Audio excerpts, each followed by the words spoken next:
असा जगामध्ये जर्नलिस्ट जो असतो जो साईड घेत नाही त्याला भक्त म्हणायला पाहिजे. ही साईड माझी साईड आहे, ही साईड ठाकरेंची नाहीये, बरं. ही मी माझ्यासाठी निवडली. गार्डिंग करतोय.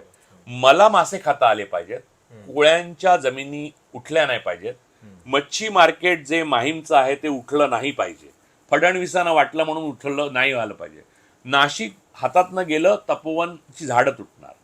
हे सगळं वाचवण्याकरता ही माझी बाजू आहे. जोपर्यंत मराठी माणूस जिवंत आहे तोपर्यंत दख्खनचं नाक टिकून आहे. ज्या दिवशी दख्खनचं नाक तुटेल त्या दिवशी मल्याळम, कन्नड, तमिळ कोणी आपली अस्मिता टिकवू शकत नाही. ते नाक मुंबई आहे. राहता राहिला तुम्ही गौतम अडाणींचा विषय घेतला. गौतम अडाणीचं जे साम्राज्य राज ठाकरेंनी दाखवलं ते काही 2026 पर्यंत त्यांना माहित नव्हतं का? अचानक कळलं का?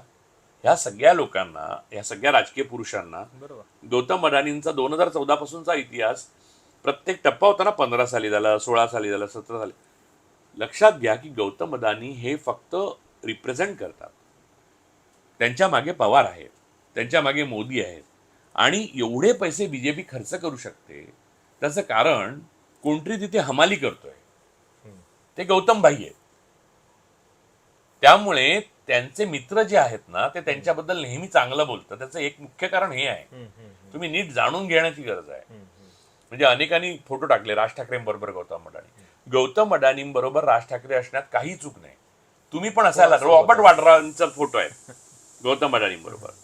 ते जर चूक करत असतील तर कायदा शिक्षा देईल त्यांना. कायदा जर काम करत नसेल, मोदींनी तो ब्लॉक केला असेल आणि देशोदेशी फिरून मोदी बिझनेस आणत असतील तर असं कोणी पंतप्रधान दुसऱ्या उद्योगपतीसाठी आणत नाही, तो स्वतःसाठी आणतो.